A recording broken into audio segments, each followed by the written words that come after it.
I just turned 45 in January. My wife and I have been married for 19 years, and she usually threw parties for me on my birthdays. But things changed when she joined a baseball group where mostly guys played, about a year ago. Since then, our marriage started falling apart. She's 39, and I thought maybe she was having a midlife crisis. She gained weight, especially during the COVID lockdown when she was working from home. Despite trying to exercise and diet, she didn't see much progress, which made her feel down, especially with our kids out of the house. I tried to support her as best as I could.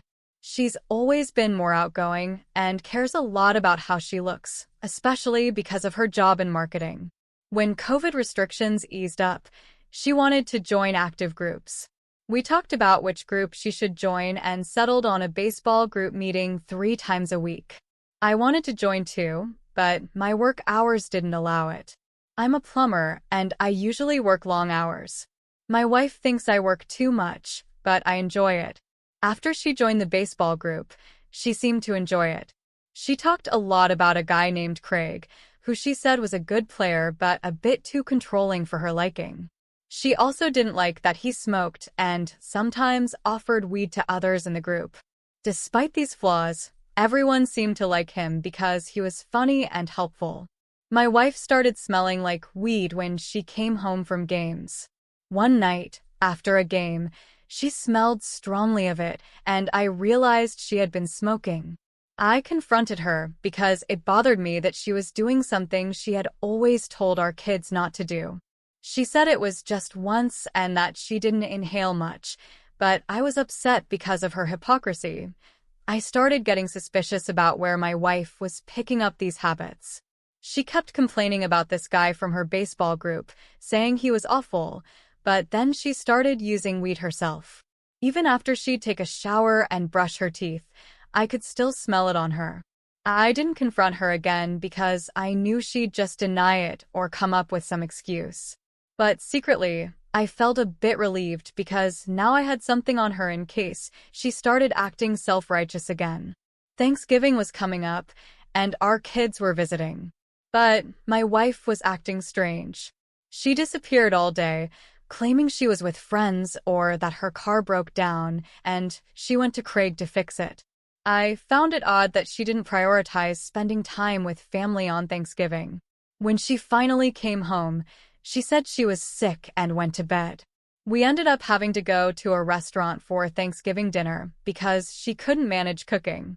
My daughter noticed something was off with her mom's behavior and wondered if her sudden weight loss was connected to it. After Thanksgiving, my daughter confronted me about her mom's behavior, and I told her the truth about what was going on. My wife had been hanging out with a new crowd, using drugs with them, and it had been happening for months. It was so out of character for her that my daughter thought it was a joke. I talked to my wife about the need for her to change her behavior, but it still didn't occur to me that she might be having an affair. I trusted her too much to even consider it. But things got worse when I found out our joint bank account was overdrawn. $1,200 had been taken out, and my wife wasn't answering her phone. I rushed home and noticed a classic car parked outside, one I hadn't seen before. As I went to enter the house, I heard the backyard door slam shut, and in my haste, I opened it to confront whoever was inside. I heard the backyard gate being opened, which was strange because it happened so quickly. Whoever it was must have been running, and I thought it might be a burglar or someone trying to escape. The backyard gate isn't visible from the entrance, so to see who's coming or going, you have to go into the backyard itself. By the time I got there, the person was gone, but I could smell weed in the air, indicating someone had been smoking. My wife called me back inside, claiming she'd just showered. I asked her about the person smoking in the backyard, but she denied anyone being there and said she'd smoked earlier because she knew I didn't like the smell. Her behavior seemed odd, especially considering the strange things she'd been doing for the past few months. I asked her directly if she was having an affair, but she denied it vehemently. I also asked her about not answering my calls and the $1,200 withdrawal from our joint account. She said she'd lent the money to a friend in need. I found it hard to believe her explanations, especially considering she hadn't asked for my permission before making such a big withdrawal. I warned her about the consequences if the money wasn't back in the account soon. Later, I realized she wasn't contributing her fair share of money to the account and was only working the minimum hours required for her job. She made excuses about being tired from working out and playing sports, saying we didn't need all that money anyway. I gave her an ultimatum: our marriage or her sports. She reacted angrily, insulting me and accusing me of being insecure. We argued all night, and I ended up sleeping on the couch. The next day, she refused to speak to me or cook for me, hoping I'd apologize and let her continue her behavior. We didn't talk that day, and when her baseball game came around, she made it clear she was going to do what she wanted, regardless of how I felt. I contacted a divorce lawyer to prepare separation papers, hoping to shock my wife into realizing the consequences of her actions. When I got home with the papers, she wasn't there, but when she did arrive, I planned to serve her the papers to make a point. However, she didn't look like she was going to a baseball game, which surprised me. When I handed her the papers, she was shocked and upset, and ended up throwing them at me before running upstairs in tears. Later, my daughter called, asking why I was divorcing her mom over a baseball game. It turned out my wife had been complaining to her about me. I knew she was trying to use our daughter to mediate, but I explained what had been going on. Surprisingly, my daughter encouraged me to work through it. The next day, my wife apologized and said she'd start acting better. We made amends, and I gave her a month to improve. She also agreed to repay the money she'd taken from our account. The following day, she opened up about how stressed she'd been due to COVID and my work schedule. She admitted to using marijuana as a way to cope with stress and depression. While upset about the money, I decided not to argue, hoping this was a turning point. In the following days, things seemed to return to normal, though my wife continued to smoke secretly. I decided not to confront her about it to avoid conflict, but I made it clear my concern was who she was getting it from, as those connections can be risky. Despite this, she started contributing more to our finances and seemed to be making an effort to improve. One evening while we were watching TV together, my wife's phone rang, and she hurried to answer it in another room. I heard her giggling, which struck me as odd. Another time, I came home early to find my beer missing from the fridge, despite my wife not being a drinker. I started to suspect she might be having someone over without telling me. During Christmas, my wife seemed to behave better, but in January, she went back to smoking a lot, sleeping during the day and working less. On my birthday, she forgot to celebrate, blaming it on her excessive smoking affecting her memory. I first learned about the Ring doorbell from a client and decided to install one at home to keep an eye on things. One day, while at work, I got a notification of someone at the door. It was a man my wife seemed to know, and she let him in. I rushed home, worried it might be someone she shouldn't be with, but by the time I got there, he was gone. When I asked her about it, she seemed surprised and said she was alone. Then, one day, I received a motion alert from the Ring while at work. I saw a man at the door, and my wife let him in. I rushed home, but by the time I got there, he was gone, and my wife claimed she was alone. I tried to play it cool, not wanting to reveal my suspicions, but I couldn't shake the feeling that something was going on, about me finding out. She mentioned that I was becoming suspicious, especially after the incident with the Ring doorbell.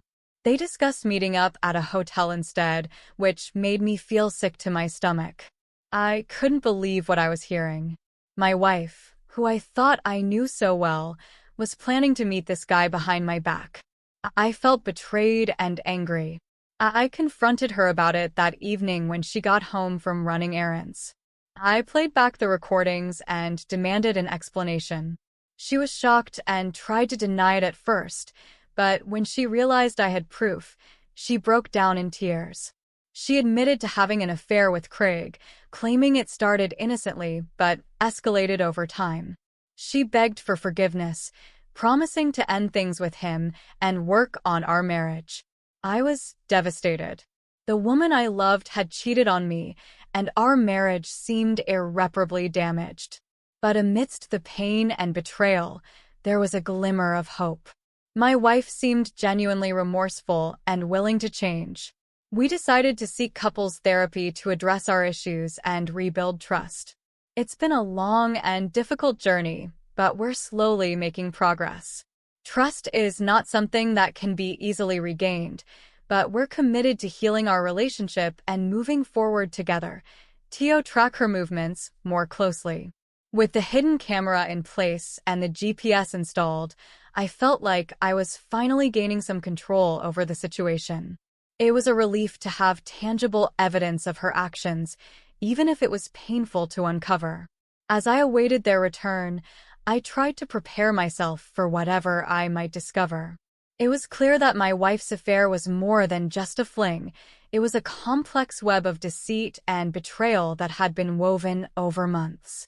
I couldn't shake the feeling of anger and hurt, but I knew I had to remain composed and strategic to confront her effectively. When they arrived home, I greeted them as usual, hiding my inner turmoil behind a facade of normalcy. My daughter seemed oblivious to the tension between us, but I couldn't help but feel a pang of guilt for involving her indirectly in our marital issues. As the evening wore on, I kept a close eye on the hidden camera feed, hoping to catch any incriminating evidence of my wife's affair. I tried to act natural, engaging in casual conversation and dinner with them, all the while my mind racing with thoughts of what I might uncover. Finally, when they retired to bed, I retreated to my makeshift surveillance station in the living room, monitoring the camera feed intently. Hours passed with nothing significant happening, but just as I was beginning to lose hope, I noticed movement in the backyard. My heart raced as I watched my wife slip out into the night, seemingly unaware of the camera trained on her every move. I followed her movements closely, tracking her as she retrieved the Ziploc bag from its hiding spot. My stomach churned as I watched her engage in her familiar ritual, rolling a joint with practiced ease. It was a painful reminder of the extent of her deception and betrayal. But amidst the anger and hurt, there was a sense of grim satisfaction in finally having concrete evidence of her actions. As she finished her smoke and returned to the house, I knew that the time for confrontation had come. I couldn't continue to live in this state of uncertainty and deceit. It was time to confront her and demand answers, no matter how painful they might be. It sounds like you're navigating a deeply challenging situation with a lot of patience and strategic thinking. The evidence you're gathering will undoubtedly be valuable as you move forward with your divorce proceedings, especially concerning financial matters like retirement savings. It's understandable that you're feeling a mix of emotions, from anger and betrayal to sadness and frustration. Discovering your wife's infidelity and deceit is incredibly difficult, and it's natural to struggle with how to handle it all. It's also important to prioritize your own well-being throughout this process. Seeking support from friends, family, or a therapist can be helpful in processing everything you're going through. As you continue to gather evidence and prepare for the next steps in your divorce, try to stay focused on what's best for you and your future. Remember that you deserve to be treated with honesty and respect in any relationship, and it's okay to prioritize your own needs and happiness. Any involvement in the MJ. But the presence of it in our house was enough to implicate her. The police placed both of them in handcuffs and read them their rights. I provided a statement to the police detailing the events that led to my confrontation. I also showed them the recorded footage from my left pocket camera. They commended me for remaining calm and Handling the situation appropriately, they assured me that they would investigate further and gather additional evidence before proceeding with any charges. They took both my wife and her affair partner into custody and transported them to the police station. I felt a mixture of relief and sadness seeing my wife in that state. Despite her betrayal, she was still the woman I had loved for so many years. I knew that our marriage was over, but it was still difficult to see her in handcuffs as the police left with them. I gathered some belongings and went to stay at a friend's house for the night. I knew that the coming days would bring even more challenges as I navigated the legal proceedings and the aftermath of confronting my wife and her affair partner, but for now I needed some time to process everything and figure out my next steps and possibly testify if the case goes to trial. I agreed to cooperate fully with the investigation and legal proceedings as I wanted to ensure that justice was served. After the police left, I returned to my house and began to process what had just happened.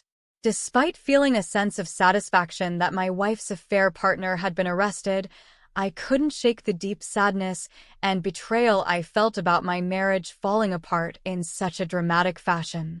I knew that moving forward, I would need to focus on rebuilding my life and moving on from this painful chapter.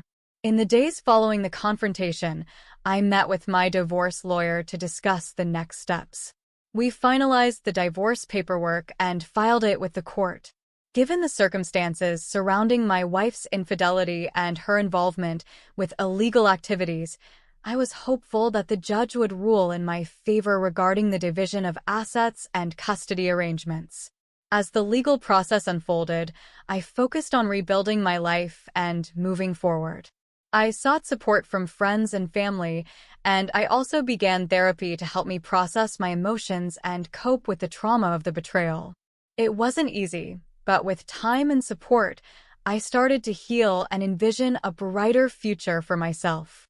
Looking back on the ordeal, I realized that confronting my wife and her affair partner was a necessary step in reclaiming my sense of dignity and self-respect. While the experience was incredibly painful, it ultimately empowered me to take control of my life and pursue a future free from the toxic influences of infidelity and deceit.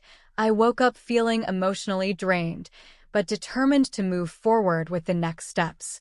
I contacted my divorce lawyer to finalize the details of serving my wife with the divorce papers.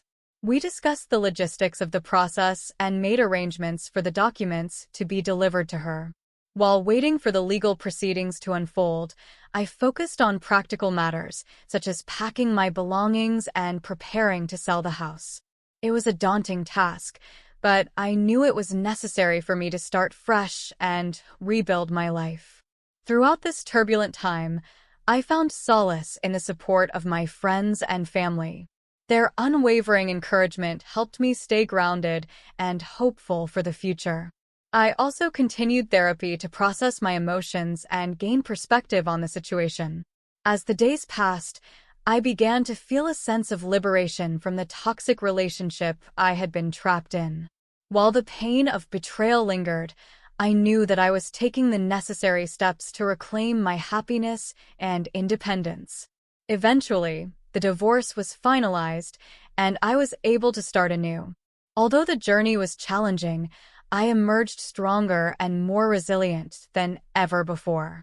I learned valuable lessons about love, trust, and the importance of prioritizing my own well-being.